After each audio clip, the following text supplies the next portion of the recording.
우리 아는 공동체에게 주시는 말씀을 보겠습니다.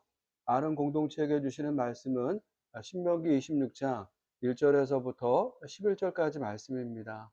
이 말씀을 우리 다 같이 합독하도록 하겠습니다. 내 하나님 여호와께서 내게 기업으로 주어 차지하게 하실 땅에 내가 들어가서 거기에 거주할 때에 내 하나님 여호와께서 내게 주신 땅에서 그 토지의 모든 소산의 만물을 거둔 후에 그것을 가져다가 강주리에 담고 내 하나님 여호와께서 그의 이름을 두시려고 택하신 곳으로 그것을 가지고 가서 그때 제사장에게 나아가 그에게 이르기를 내가 오늘 당신의 하나님 여호와께 아뢰나이다. 내가 여호와께서 우리에게 주시겠다고 우리 조상들에게 맹세하신 땅에 이르렀나이다 할 것이요. 제사장은 내 손에서 그 광주리를 받아서 내 하나님 여호와의 제단 앞에 놓을 것이며 너는 또 내 하나님 여호와 앞에 아뢰기를 내 조상은 방랑하는 아람 사람으로서 애굽에 내려가 거기에서 소수로 거류하였더니 거기에서 크고 강하고 번성한 민족이 되었는데 애굽 사람이 우리를 학대하며 우리를 괴롭히며 우리에게 중노동을 시키므로 우리가 우리 조상의 하나님 여호와께 부르짖었더니 여호와께서 우리 음성을 들으시고 우리의 고통과 신고와 압제를 보시고 여호와께서 강한 손과 편팔과 큰 위엄과 이적과 기사로 우리를 애굽에서 인도하여 내시고 이곳으로 인도하사 이 땅 곧 젖과 꿀이 흐르는 땅을 주셨나이다. 여호와여 이제 내가 주께서 내게 주신 토지 소산의 만물을 가져왔나이다 하고 너는 그것을 내 하나님 여호와 앞에 두고 내 하나님 여호와 앞에 경배할 것이며 내 하나님 여호와께서 너와 내 집에 주신 모든 복으로 말미암아 너는 뇌인과 너희 가운데 거류하는 객과 함께 즐거워할지니라. 아멘. 오늘 우리가 살펴볼 신명기 26장의 말씀은 모세가 선포한 두 번째 설교의 마지막 부분입니다. 지금까지 모세는 신명기 말씀을 전하면서 출애굽 2세대가 가나안에 들어가면 어떠한 삶을 살아야 하는지에 대해서 말씀했습니다. 오늘 말씀도 그렇습니다. 1절 하반절 말씀을 다시 보시면 내가 들어가서 거기에 거주할 때라고 말하면서 가나안에 들어가서 어떻게 해야 하는지에 대해서 말씀하고 있습니다. 그렇다면 생각해 보십시오. 출애굽 2세대가 가나안에 들어가는 일은 하나님의 약속이 성취되는 순간입니다. 어떻게 보면 출애굽 2세대는 이 날을 손꼽아 기다렸을 것입니다. 그들이 가나안에 들어가기 위해 수고하고 애쓴 40년을 생각해 보십시오. 홍해를 건너야 했고 광야에서 만나와 메추라기를 먹으며 지내야 했습니다. 낮에는 더위와 싸워야 했고 밤에는 추위와 씨름했어야 했습니다.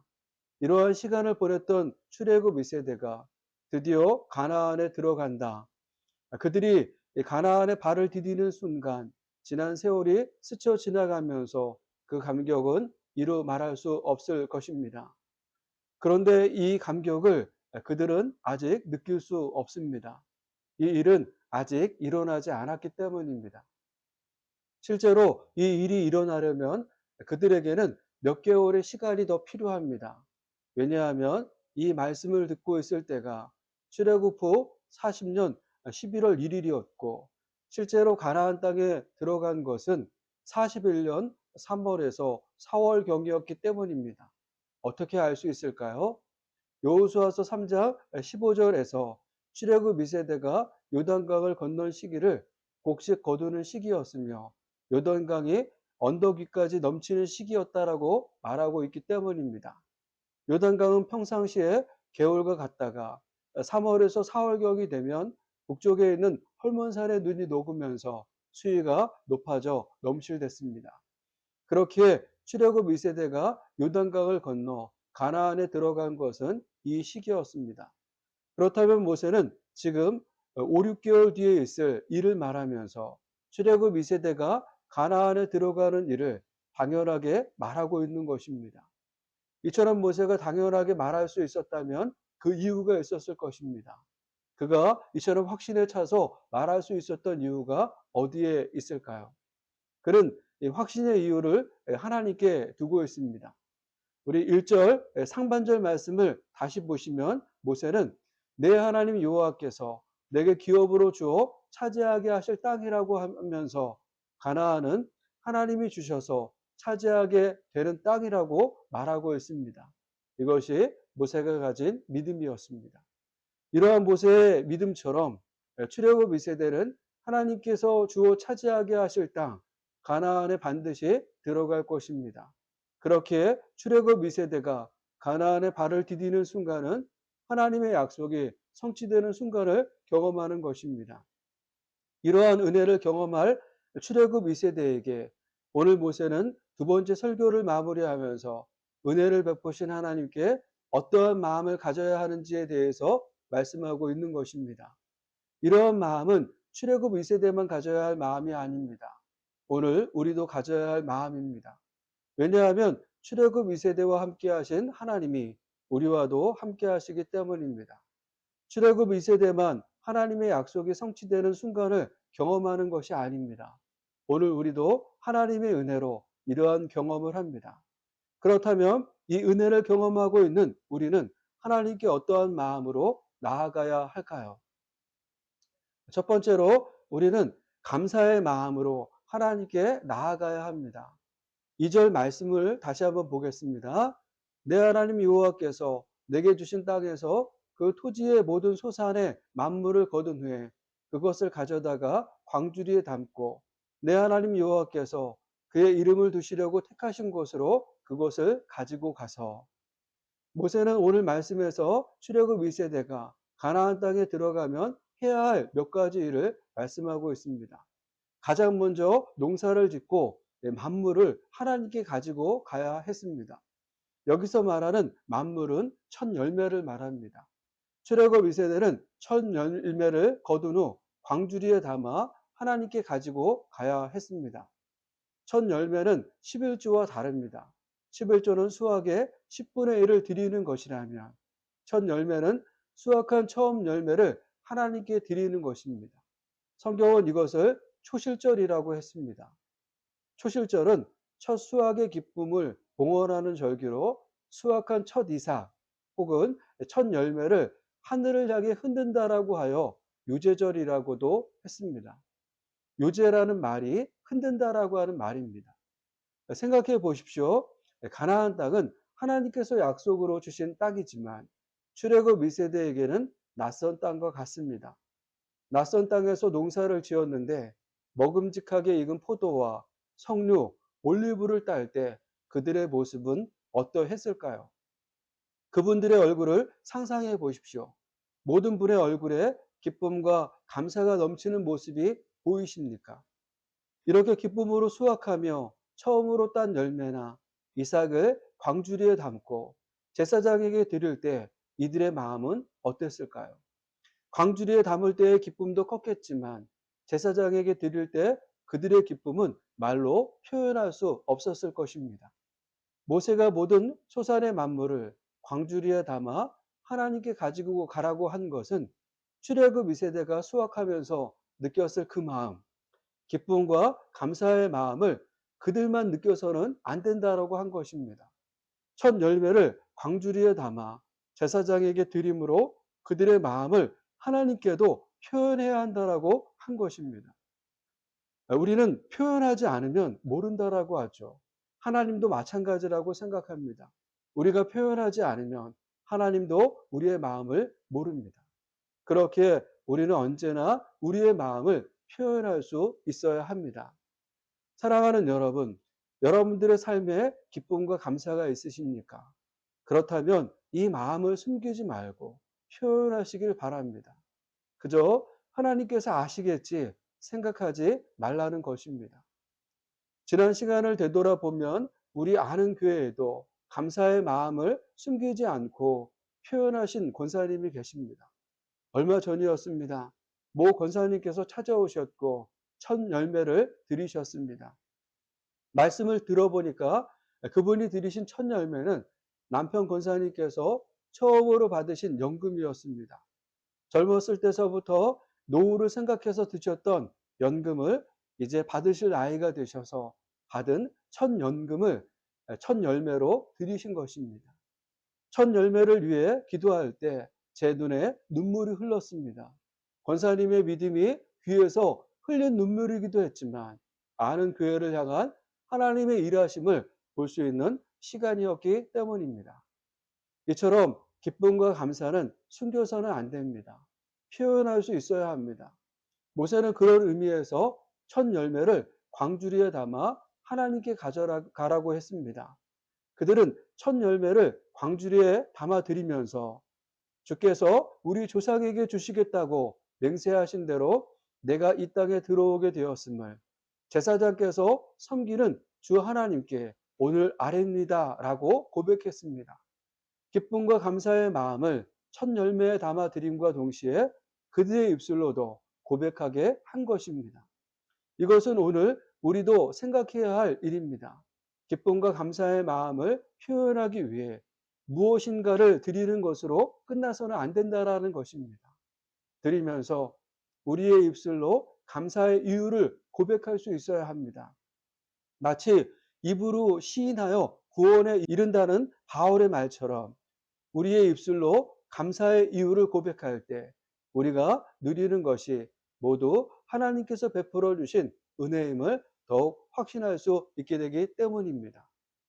출애굽 2세대는 이러한 고백과 함께 첫 열매를 제사장에게 드렸습니다. 제사장은 첫 열매를 받은 후 하나님의 제단 앞에 놓았습니다. 그런 후 그들은 또 다른 고백을 했습니다. 이후 말씀을 보면 그들의 조상이 어떤 분이었는지, 그들은 어떻게 애굽으로 오게 되었는지, 애굽에서 어떻게 번성했고 학대를 받았는지, 학대를 받을 때 그들이 어떻게 하나님께 부르짖었는지, 하나님은 이 부르짖음에 어떻게 응답하셨는지 고백하게 했습니다. 그러면서 이 고백이 어떻게 마무리되고 있습니까? 8절부터 10절 상반절까지 말씀을 다시 보겠습니다. 여호와께서 강한 손과 편팔과 큰 위엄과 이적과 기사로 우리를 애굽에서 인도하여 내시고 이곳으로 인도하사 이 땅 곧 젖과 꿀이 흐르는 땅을 주셨나이다. 여호와여 이제 내가 주께서 내게 주신 토지 소산의 만물을 가져왔나이다. 지금 출애굽 1세대는 마지막 고백을 통해 그들이 젖과 꿀이 흐르는 땅에 올 수 있었던 것도 소산의 만물을 가지고 올 수 있었던 것도 누구 때문이라고 고백하고 있습니까? 그들은 자신이 열심히 살아서 가나안에 들어왔고 소산의 만물을 가져올 수 있었다라고 말하지 않았습니다. 그들은 하나님께서 그들에게 은혜를 베풀어 주셨기 때문이라고 고백하면서 모든 영광을 하나님께 돌리고 있습니다. 어떻게 보면 이러한 고백은 마땅한 것입니다. 그럼에도 우리는 종종 잊곤 하지 않습니까? 마치 자신이 열심히 애써서 지금의 삶을 살고 있다고 생각하며 행동할 때가 있지 않냐는 것입니다. 출애굽 2세대는 어떻습니까? 그들도 그럴 수 있습니다. 자신이 애쓰고 힘써서 가나안에 들어왔고 수고의 땀방울이 모여 수확의 기쁨을 누린다라고 생각할 수 있습니다. 이러한 생각을 가질까봐 모세는 출애굽 2세대가 초실절 절기를 지키며 첫 열매를 드리면서 그들의 입으로 모든 것이 하나님의 은혜였음을 입술로도 고백하게 한 것입니다. 독일에 대기근이 있었을 때 한 부자가 가난한 아이들을 모으고 빵을 나누어 주었습니다. 이 자루 속에 너희들에게 줄 빵이 들어있으니 꼭 한 개씩만 가져가거라. 내일이 오면 또 빵을 주마. 아이들은 그 말을 듣기가 무섭게 자루에 달려들어 서로 큰 빵을 골라 들고 정신없이 집으로 뛰어갔습니다. 아이들 틈바구니에서 가만히 서 있던 그레첸이라는 소녀는 마지막 남은 제일 작은 빵을 가질 수밖에 없었습니다. 그럼에도 불구하고 그 빵을 준 부자를 바라보며 감사합니다 라고 인사를 하고 집으로 돌아갔습니다. 다음 날도 아이들은 먼저 큰 빵을 집어들고 집으로 가기에 바빴습니다. 그레첸은 전날과 마찬가지로 맨 나중에 남은 제일 작은 빵을 들고 감사하다는 인사를 하고 집으로 돌아왔습니다. 그리고 어머니와 함께 나누어 먹으려고 빵을 쪼개보니 그 속에 50센트 은하가 6개나 들어 있었습니다. 깜짝 놀란 그레첸이 노인에게 돌려주려고 은하를 가지고 갔을 때 그는 다음과 같이 말했다라고 합니다. 이건 감사할 줄 아는 사람에게 주는 상이란다. 사랑하는 여러분, 은혜라고 하는 찬양을 아시죠?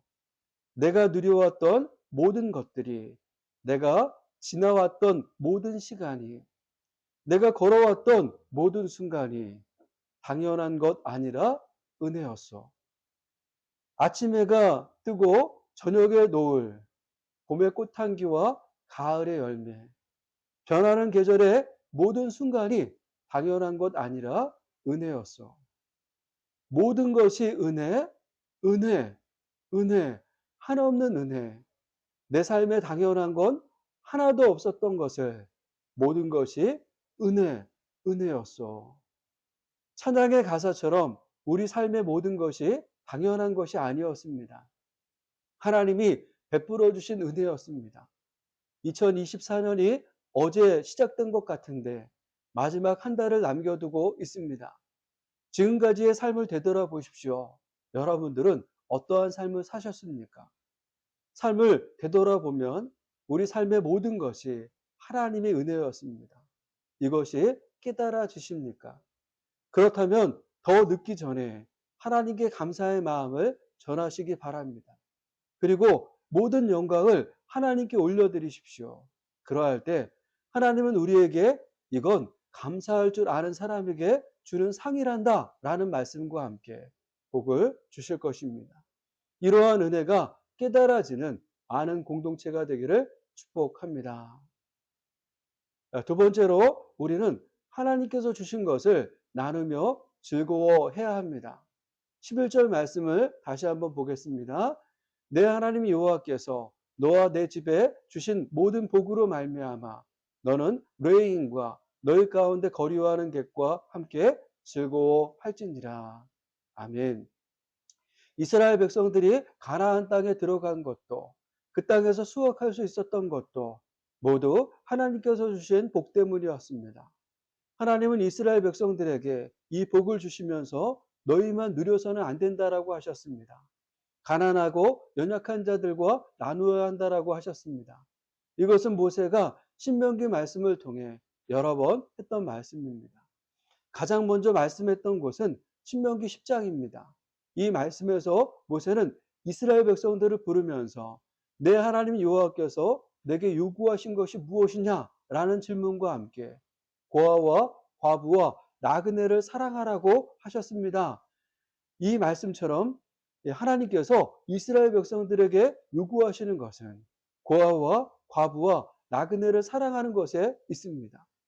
이후 14장에서는 토지소살의 11조를 말씀하시면서 셋째 11조가 고아와 과부를 돕는 구제비로 사용되어야 한다고 하셨고 15장에서는 면제년 규례를 말씀하시면서 이 땅에서 가난한 사람이 없도록 하라고 하셨습니다. 16장에서는 초막절과 칠칠절의 절기를 지키면서 연약한 자들과 함께 즐거워하라고 하셨고 24장에서는 실제로 곡식을 벨 때 곡식단을 잊어버렸다고 다시 가져오지 말라고 하면서 고아와 가부와 나그네를 위하여 남겨두라고 하셨습니다. 이처럼 나누고 베풀면서 흘려보내는 일은 하나님께서 이스라엘 백성들에게 요구하시는 삶의 모습입니다. 오늘 11절 말씀을 다시 보시면 너는 레인과 너희 가운데 거류하는 객과 함께 즐거워할지니라 라고 하셨습니다. 여기서 중요한 단어가 함께 즐거워하라 라는 말씀에 있다라고 생각합니다. 즐거워하는 일은 혼자 하는 일이 아닙니다. 함께해야 하는 일입니다. 그렇다면 어떻게 함께 즐거워할 수 있을까요? 이스라엘 백성들은 5번의 제사, 번제, 소제, 화목제, 속죄제, 속건제를 드려야 했습니다. 여기서 화목제는 하나님과 평화로운 관계를 유지하고 이를 기뻐하는 감사 제사였습니다. 이때 감사를 표현하는 방법은 누군가 소 한 마리를 잡고 이웃과 기쁨을 나누는 잔치를 벌이는 것으로 감사를 표현했습니다. 요즘 소 한 마리를 잡으면 생산되는 고기 양은 얼마나 될까요? 농촌진흥청에서 2020년에 소돼지 도체 수율 기준을 새롭게 설정했다라고 합니다. 이때 설정된 기준을 보면 출하 체중 696kg의 소에서 나오는 살코기량은 평균 273kg이 된다라고 합니다. 1인분을 200g으로 생각하면 1365인분이 소 한 마리에서 나오는 것입니다. 상상해 보십시오. 1365명이 누군가 잡은 소 한 마리 때문에 먹고 즐거워하는 것입니다. 모세는 초실절 절기의 축제가 그 당시 화목제처럼 누군가 나누는 것을 먹으며 함께 즐거워하라고 하신 것입니다. 마치 초대교회가 떡을 떼며 서로 교제했던 것처럼 함께 떡을 떼며 교제하며 즐거워하라고 하신 것입니다. 그렇다면 누구와 함께 즐거워해야 했습니까? 오늘 말씀에서는 레인과 거류하는 객과 함께 즐거워하라고 했습니다. 분명 이 자리에는 고아와 과부, 나그네처럼 사회적 약자들도 함께하고 있었을 것입니다. 하나님은 이들을 사랑하고 섬기라고 하셨기 때문입니다. 그러면 레인과 거류하는 객은 어떤 분들을 말하는 것일까요? 레위는 우리가 잘 아는 것처럼 성막 봉사를 위해 하나님께서 구별한 자들입니다. 오늘날로 말하면 목회자를 말하는 것입니다. 거류하는 객은 말처럼 이스라엘 공동체 밖에 있는 사람들을 말합니다. 오늘날로 말하면 교회 밖에 있는 사람들, 믿지 않는 자들이라고 할 수 있습니다. 저는 하나님께서 이렇게 목회자나 믿지 않는 자들까지 함께 즐거워하라고 하셨던 것으로 보아 공동체 내에 어떤 분도 소외되는 자가 없어야 한다. 이렇게 말씀하셨다라고 생각합니다. 그러면서 저는 이 말씀을 묵상할 때 전도 소그룹이 생각났습니다. 예전엔 교회에서 전도 초청 행사를 하면 전도 대상자에게 접촉해서 관계를 맺고 교회로 바로 초청했습니다. 그러다 보니 초청돼서 교회에 나오시는 분들은 많은데 교회에 정착하는 분들이 적었습니다. 이러한 문제점을 보완해서 나온 것이 전도 소그룹입니다. 전도 소그룹은 전도 대상자를 바로 교회로 초청하는 것이 아니라 목장이나 속회라는 소그룹에 초청해서 교제와 나눔을 갖고 난 후 교회로 초청해서 정착시키는 것을 말합니다. 전도 소그룹을 잘하는 모임을 보면 빠지지 않고 하는 것이 있습니다. 그것은 맛있는 음식과 주신 은혜를 나누는 나눔입니다. 목장원들이나 속회원들이 정성껏 준비한 음식을 함께 나누다 보면 서로 간에 끈끈한 정이 생기게 됩니다. 그러면서 자신이 받은 은혜를 나누면서는 영적으로 하나가 됩니다. 이러한 자리에 믿지 않는 자가 초청됐다라고 생각해 보십시오. 이들이 믿는 하나님에 대해서 궁금해하지 않을까요? 그러면서 이 일에 목회자가 기도로 함께한다면 얼마나 큰 은혜가 임하겠습니까? 저는 모세가 말한 초실절의 자리, 함께 즐거워하는 자리가 이런 자리라고 생각합니다. 사랑하는 여러분, 하나님께서 우리에게 주신 복은 함께 나누어야 합니다. 나누지 않으면 고여서 썩어 사라집니다. 하지만 우리가 흘려보내면 이 복을 받은 자들이 우리를 위해 기도할 것입니다. 그러면 하나님은 그 기도를 들으시고 우리에게 더 큰 복을 주실 것입니다. 우리 아는 교회는 가정교회로 시작하고 있습니다. 마치 매 주일을 전도 소그룹으로 모이고 있습니다. 원하기는 이 자리에 담이 낮아져서 믿지 않는 많은 자들이 함께 교제하고 은혜를 나누기를 소원합니다. 우리 아는 공동체가 이런 믿음의 공동체, 전도의 공동체가 되기를 소망합니다.